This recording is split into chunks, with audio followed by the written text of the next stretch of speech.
Hello everybody. This is Yoko the New Reactions. Almost jumped the gun on this one. Sorry. This is going to be my review for My Hero Academia Season 4 Finale, or Episode 25 if you don't want to go finale yet, but it is the finale. Anyway, this episode actually shows,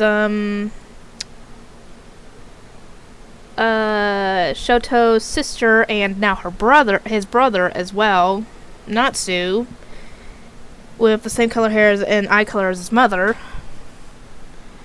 And I kind of find it funny that someone named Natsu has probably an ice quirk. Anyway, they're meeting with their mother, and we find out that, I think I talked about this last episode, but I don't remember, but we find out that Endeavor had actually been by the hospital, but she hadn't seen him, so I'm guessing he showed up when she was out of the room. Oh, no. If I remember correctly, I remember reading this, he just stood outside the door and looked at it while she was in there, so. But apparently the flowers that were sitting behind her, he brought them. And she had said one time that those were her flowers when they met, her favorite flowers when they met. He remembered and got her some. I don't know if it's attention to detail or what, but I am gaining a lot of respect for Endeavor in this. I still don't like the way he treated his family, but I think he's trying to make amends on that. But this episode is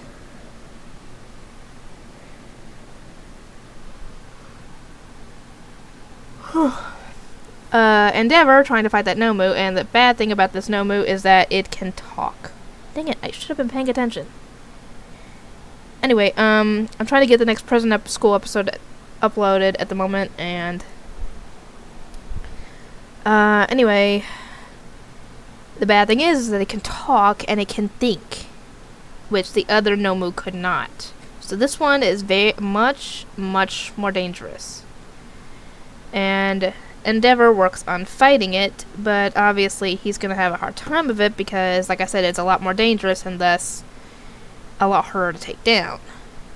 Hawkeye is trying to help by getting the people out of the building because Endeavor's attacks are causing quite a lot of collateral damage.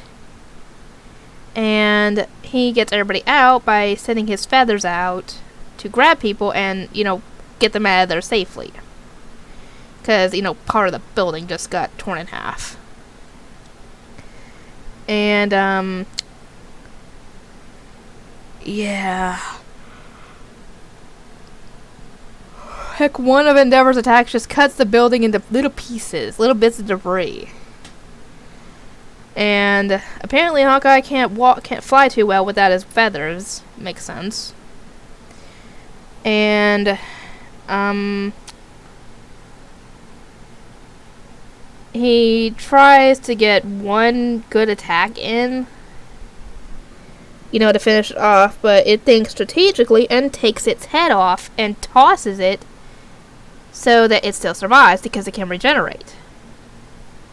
And the bad thing is that Endeavor can't use too much more of his attacks because if he overheats, it could make his body start to deteriorate, essentially. And he has no way to, cool himself down, like Shoto does. Anyway, everybody is watching this, including Fuyumi and Natsu, and I don't think their mother is watching this, I don't think. But yeah, they're watching it on their way there, and Midori and the others are watching this whole thing on the news. And Shoto is standing there watching this as well, and I don't know if he's in shock or it's just in awe of how crazy that is. But yeah, everybody is watching it, and Endeavor gets really badly injured to where it took out one of his eyes, I think. And, well, yeah, you could probably see how shocked I am as well. of this. And he gets a few more bad injuries, but he keeps on fighting. Despite this, and it gets to the point where I don't know how much more power he's got left. And even Hawkeye's trying to help him fight by combining his feathers with his speed. His speed with Endeavor's flame, hoping that maybe, it would be enough. And Endeavor realizes that the reason that it took its head off and tossed it before is because that's its spot he has to kill in order to kill it. Otherwise, it'll just regenerate.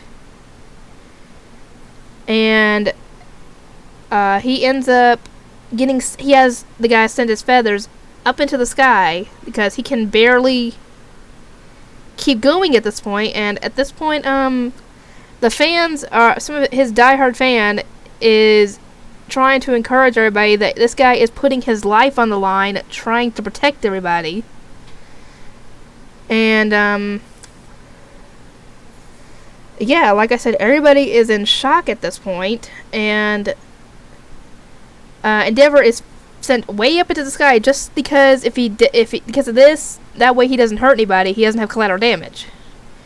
And he finally kills the dang thing, sends it flying up into the sky, and destroys it, essentially.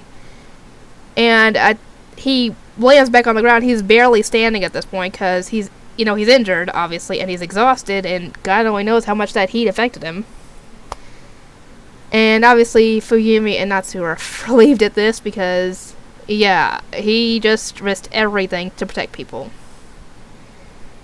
And yeah, I could tell that Shoto actually did care about his father, because afterwards, he's just crouched over just in relief, because everybody is concerned about him, because he's just relieved, and I think he just earned a lot of respect to his son at this point, because I think his son just earned a lot more respect, or a lot more, either he's impressed or he's got more respect for his father at this point, despite all he's been through. So maybe he's realizing that his father is actually trying to change and be, a better parent, and trying to move on from, and I guess repent from what he did to his family before, I'm hoping. So you guys can get that discussion going in the comment section if you want. What do you think of Endeavor? Do you think he's still a jerk? Do you think he's trying to do better? What do you think? He just earned a lot of respect from me, because he went beyond plus ultra, even though he said he hates that school or something, or I don't know what he said. He said something about the school, and then he said beyond plus ultra. So yeah.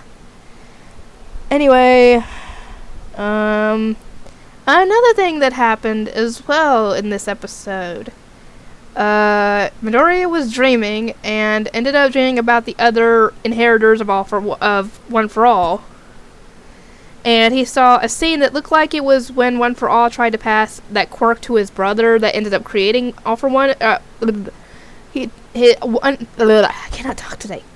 When All For One gave that quirk to his brother that created One For All in the first place, and then the brother looked at Midoriya and said, "So you're the ninth successor," and he reached out to take his hand, and the window in his room broke somehow, because he woke up and he was using his quirk, and I'm like, why did you end that there? Because that's where the episode ends for season 5.